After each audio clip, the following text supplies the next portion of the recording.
10월 12일 저희들에게 주시는 하나님 말씀 열왕기상 21장 1절로 10절까지 말씀입니다.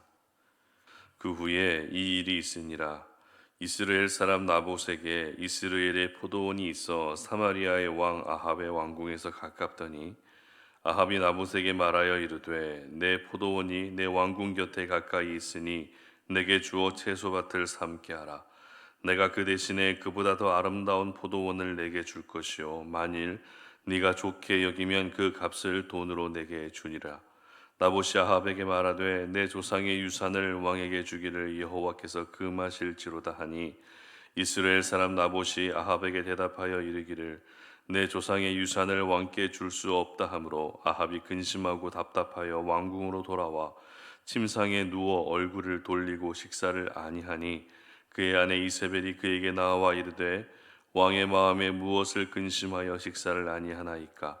왕이 그에게 이르되 내가 이스라엘 사람 나봇에게 말하여 이르기를 내 포도원을 내게 주되 돈으로 바꾸거나 만일 네가 좋아하면 내가 그 대신에 포도원을 내게 주리라 한즉 그가 대답하기를 내가 내 포도원을 내게 주지 아니하겠노라 하기 때문이로다. 그의 아내 이세벨이 그에게 이르되 왕이 지금 이스라엘 나라를 다스리시나이까. 일어나 식사를 하시고 마음을 즐겁게 하소서.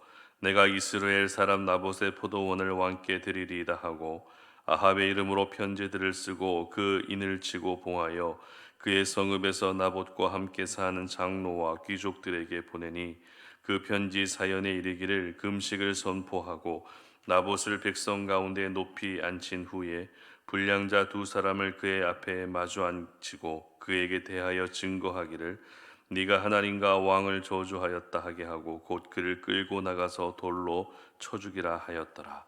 아멘. 맡기신 분과 맡은 자라는 제목으로 오늘 말씀 전합니다. 성공에 대한 여러 가지 좋은 말들 중에 자신의 주제를 먼저 잘 파악해야 된다라는 이야기가 있습니다. 우리가 잘 알고 있는 고대 그리스 철학자 소크라테스도 너 자신을 알라라는 이야기를 남겼는데요. 이 말의 의미도 역시 주제 파악에 대한 의미를 포함하고 있다라고 볼 수 있습니다. 그런데 이 주제 파악은 신앙 안에서도 우리가 믿음 생활을 하면서도 참 중요합니다. 이 주제 파악이라는 말에 어감이 듣기에 불편해서 그렇지 이 주제 파악의 의미는 오늘도 우리가 건강한 신앙 생활을 할 수 있게 하는 기본이 될 수 있습니다. 그렇다면 우리가 신앙 안에서 잘 해야 될 주제 파악이란 무엇일까요? 그것은 바로 오늘 제목과 같이 맡기신 분과 맡은 자에 대한 부분입니다. 이것을 조금 더 구체적으로 말씀드리면 맡기신 분은 바로 하나님이시고 맡은 자는 저와 여러분이라는 것입니다. 따라서 우리가 신앙 안에서 해야 될 주제 파악이란 바로 하나님이 내게 모든 것을 맡기셨다라는 것이며 우리는 그저 맡은 자일 뿐이라는 것입니다. 내가 어떤 일을 하고 있으면 그 일을 맡기신 분이 하나님이시라는 것이죠. 내가 가진 물질에 대한 부분들도 하나님이 맡기셨고 심지어 나의 자녀까지도 하나님이 우리에게 맡기셨다는 것입니다. 그러므로 우리는 하나님이 맡기신 이 모든 것들을 잘 관리하고 또 하나님께서 기뻐하시는 모습으로 또 올려드릴 수 있는 그런 맡은 자의 사명을 잘 감당할 수 있어야 되는 것이죠. 하나님이 맡기신 분이시고 내가 맡은 자라는 것이 왜 중요하면 여기에서 바로 삶의 주도권, 삶의 소유권이 결정되기 때문입니다. 오늘 본문은 계속해서 우리가 아합에 대한 이야기를 묵상하게 되는데요. 어제 살펴본 것처럼 아합은 심판의 메시지를 듣게 됩니다. 심판의 메시지를 듣고 나서 아합이 보였던 반응은 근심하고 답답해하는 것이었습니다. 그만큼 선지자를 통해서 선고된 심판의 메시지가 엄중하고 또 충격적이었다는 의미겠죠. 그런데 놀라운 것은 이렇게 큰 충격을 받은 아합이 아직도 여전히 정신을 차리지 못했다라는 것입니다. 오늘 본문이 바로 여전히 정신을 차리지 못하고 하나님께 돌아서지 않고 있는 아합의 모습을 우리는 보게 된다는 것입니다. 이 부분에 대해서 우리가 조금 더 구체적으로 살펴보게 되면 본문 1절 보시기 바랍니다. 그 후에 이 일이 있으니라 이스라엘 사람 나봇에게 이스라엘의 포도원이 있어 사마리아의 왕 아합의 왕궁에서 가깝더니. 아멘. 오늘 특별히 1절의 시작은 그 후에 이 일이 있으니라 라고 기록하고 있습니다. 여기서 기록된 그 후에라는 것은 말씀드린 대로 심판의 메시지가 선고된 후에 근심하고 답답해 있는 상황에서 오늘 본문의 사건이 일어났다는 것입니다. 이렇게 심리적으로 불안감에 휩싸여 있는 중에도 회개하지 않고 다른 곳에 관심을 가지고 있는 아합의 모습을 보며 우리가 드는 생각은 정말 대단하다라는 생각을 하게 됩니다. 그런데 아합만 대단한 사람이었을까요? 그렇지 않죠.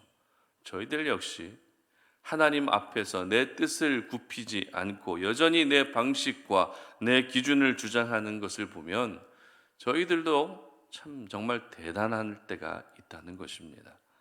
그러므로 우리 모두는 하나님의 뜻과 반대되는 쪽으로 대단할 것이 아니라 하나님의 뜻과 같은 방향으로 대단한 분들이 되어야 하는 것입니다. 그렇다면 이 불안한 가운데에서도 아합이 관심을 가지고 있었던 일은 어떤 일이었을까요? 그것은 바로 포도원이었습니다. 포도원. 그런데 아합이 나봇의 포도원에 탐을 낸 이유는 간단했습니다. 이 포도원이 왕궁과 가까웠기 때문이죠. 즉 어떤 목적을 가지고 포도원을 탐했다는 것입니다. 그 목적이란 포도원을 채소밭으로 바꾸는 그런 목적이었던 것이죠. 여기서 저희들은 포도원을 채소밭으로 용도를 바꾸는 것에 대해서 두 가지 의미로 생각해 볼 필요가 있는데요. 첫 번째 의미는 채소밭의 의미가 단순히 채소를 심는 것이 아니라 아합 자신이 쉴 수 있는 정원의 의미를 담고 있다는 것입니다.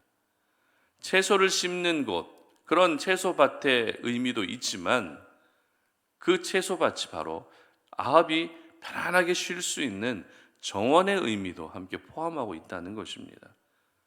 그리고 두 번째 의미는 포도원은 성경에서 이스라엘 백성들을 가리키는 표현들입니다. 반면에 채소밭은 어떻습니까? 이방 나라 애굽의 주요 산업과 농사를 대표하는 것이 바로 채소밭입니다. 이처럼 아합은 포도원을 채소밭으로 바꾸려는 목적이 자기 자신의 안락한 삶을 위해서였거나 아니면 영적으로 하나님과 반대되는 이방 문화를 도입하기 위하여 이와 같은 일들을 계획하고 있었던 것입니다. 그리고 포도원 주인 나봇에게 거래를 제안하죠. 2절 말씀을 보시기 바랍니다.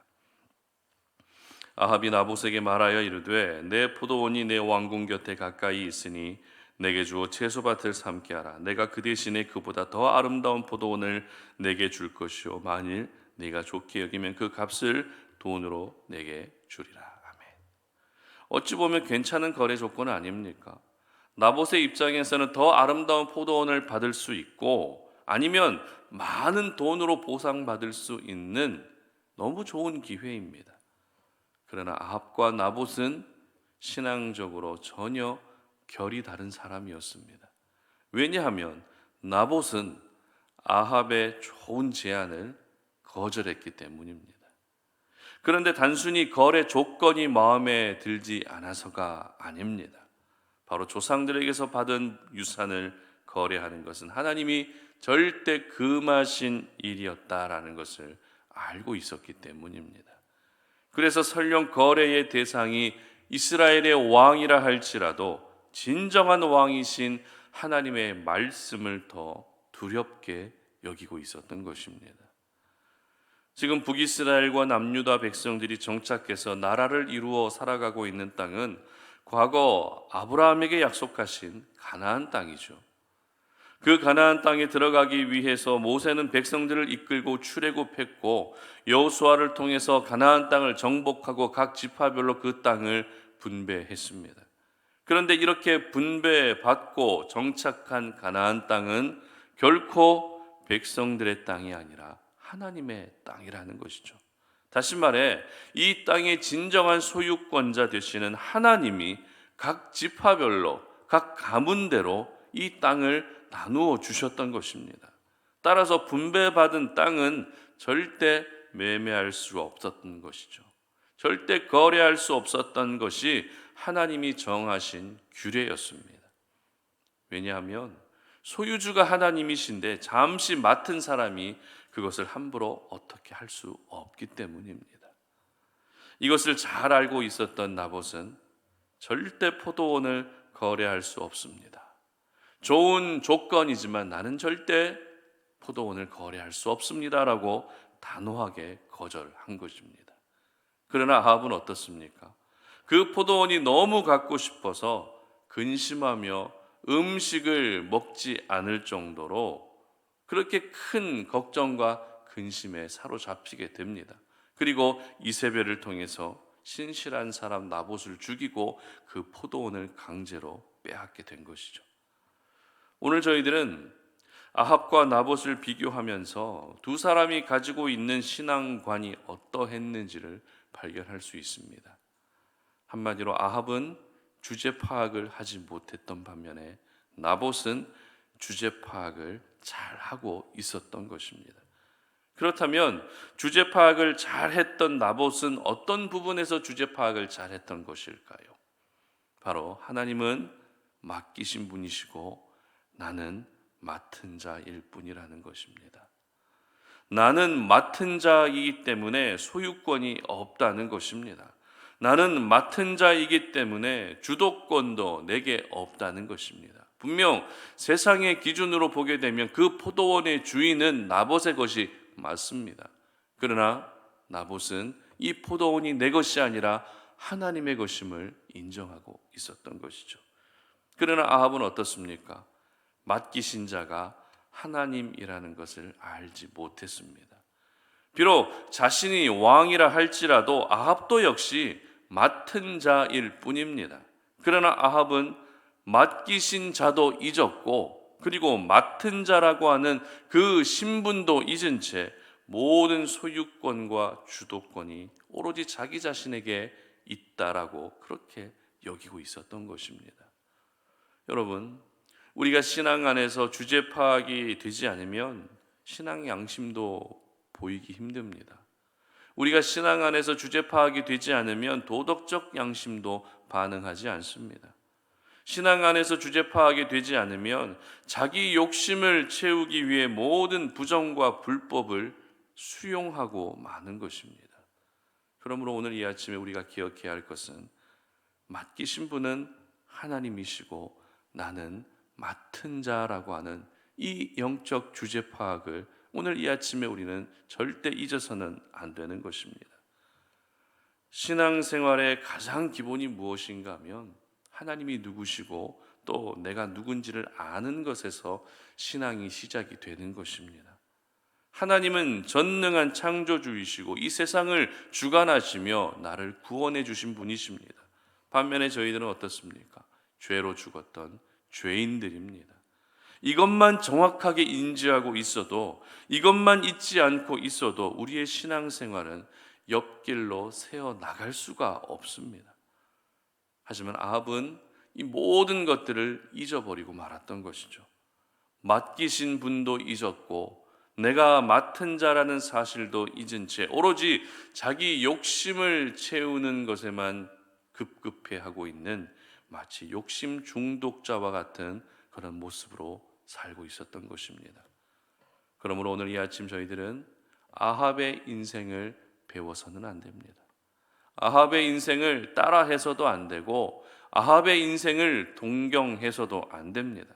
우리가 본받아야 할 인생은 바로 나봇의 인생입니다. 사람은 누구나 욕심이 생길 수 있습니다. 그러나 그 욕심을 채워가기 이전에 맡기신 분이 누구시고 또 맡은 자가 누구인지 이 영적 주제 파악을 먼저 할 수 있었으면 좋겠습니다. 그래서 이 주제 파악을 통해서 여러분의 신앙이 절대 옆길로 새어나가는 일이 없으시기를 오늘도 주님의 이름으로 축복합니다. 함께 기도하겠습니다. 하나님 아버지 감사합니다. 오늘도 우리가 이 아침에 주의 말씀을 통해서 우리가 내 자신의 모습을 돌아보며 또 나를 사랑하시고 내 손을 꼭 붙들고 계시고 나를 영원히 지지하고 계시는 하나님이 어떤 분이신지를 또 한번 묵상하며 생각해 보게 됩니다. 우리가 신앙생활하면서 이 주제 파악이 잘 돼야 되는데 주제 파악이 되지 않다 보니 내 마음대로 살아가고 하나님의 뜻과 반대되는 모습으로 살아갈 때가 참 많았던 것 같습니다. 하나님은 맡기신 분이시고 나는 맡은 자라는 이 영적 주제 파악이 오늘도 우리가 잘 될 수 있도록 도와주시옵소서. 그래서 하나님을 먼저 인정할 수 있게 하시고 나 자신의 모습도 하나님 앞에서 너무나도 연약하지만 하나님의 은혜로 살 수 있다는 사실을 기억하며 오늘도 하나님의 그런 은혜 가운데 살 수 있는 저희들 되게 하여 주시옵소서. 감사드리며 예수님의 이름으로 기도드립니다. 아멘.